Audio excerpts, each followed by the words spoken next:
Hello সবাইকে, কেমন আছো সবাই? আশা করছি তোমরা খুব ভালো আছো। আমিও কিন্তু বেশ ভালো আছি। তো এখন বাজে সকাল ৮টা। তো ঘুম থেকে উঠেছি ৬টার সময়। তো এখন বাজে ৮টা। পুজো দিতে এসে দেখি ওপরটা পুরো অন্ধকার হয়ে গেছে, মনে হচ্ছে রাত।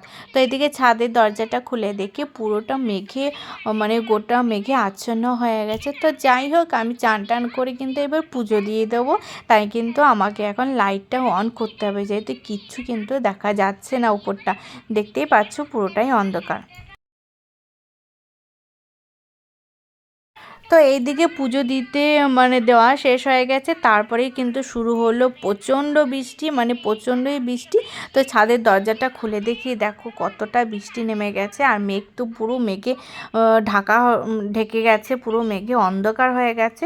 তো চলে এবার চান টান করে এবার পুজো দিয়ে দিয়েছি। এবার যাবো হচ্ছে রান্নাঘরে, এবার রান্না করব। তো এই বর্ষাকালে খিচুড়ি খেতে কিন্তু খুব ভালো লাগে, কিন্তু আমাদের বাড়ি সবাই কিন্তু খিচুড়িটা পছন্দ করে না, যার জন্য কিন্তু খিচুড়িটা আজকে আর হলো না। তাই অন্য কিছু রান্না বান্না হবে। তো মা কি কেটে রেখেছে আমি তো জানি না। তো চলো এবার রান্নাঘরে গিয়ে দেখা হোক। তারপরে এখন দেখো জানলা দিয়ে আমাদের কচি গাছগুলো কত সুন্দর লাগছে।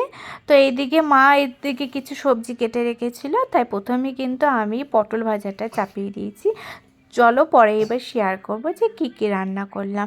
তো এইদিকে বাবা বলছে চলো আজকে একটুখানি চাউমিন বানিয়ে দাও। তো হাফ রান্না হয়েছে, তারপর কিন্তু বাবার জন্য কিন্তু একটু শুধু বাবার জন্য না, সবার জন্য এবার চাউমিন করব।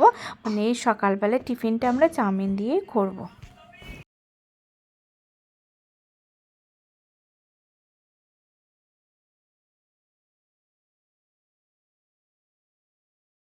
আর ওইদিকে আমাদের বৃষ্টি হলে না, আমাদের উঠোনে অনেকটা জল জমে যায়। চলো এবার দেখাই যে আমাদের উঠোনে কতটা জল জমেছে। এই জল দেখে বাবান কিন্তু একটুকু ঠিক থাকতে পারছে না, ও কিন্তু সোজা জলে নামার জন্য রেডি হয়ে দাঁড়িয়ে রয়েছে। আমি কিন্তু খুব আটকে আটকে রাখছিলাম।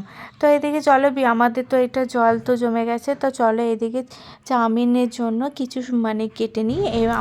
আমাদের বাড়ি বাবানের বাবা আবার চাউমিনে কিন্তু কোনো সবজি খায় না, তো খালি পেঁয়াজ আর রসুন আদা আর হচ্ছে কী বলে আর ডিম দিয়ে করব। তো এইদিকে নিয়েছি 3 প্যাকেট চাউমিন। তো 3 প্যাকেটেই যথেষ্ট, আমাদের কিন্তু সবার মোটামুটি 4 জনের ম্যাচ কিন্তু 3 প্যাকেট হয়ে যাবে। তো সকালের খাবার অতটা কিন্তু পেট ভরেও খাওয়া যাবে না, তাই অল্প অল্প খেলে কিন্তু হয়ে যাবে।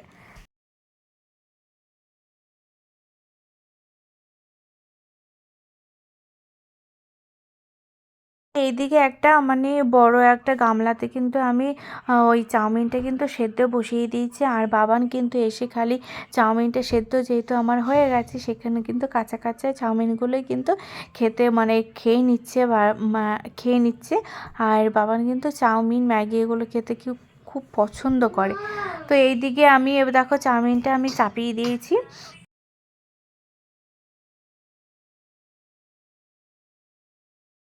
চাউমিন দেখো আমার এদিকে কিন্তু হয়ে গেছে, আর খেতে কিন্তু সত্যি খুব অসাধারণ হয়েছিল, খুব টেস্টি হয়েছিল। আর এই চাউমিনের রেসিপিটা কিন্তু আমি পরে শেয়ার করব।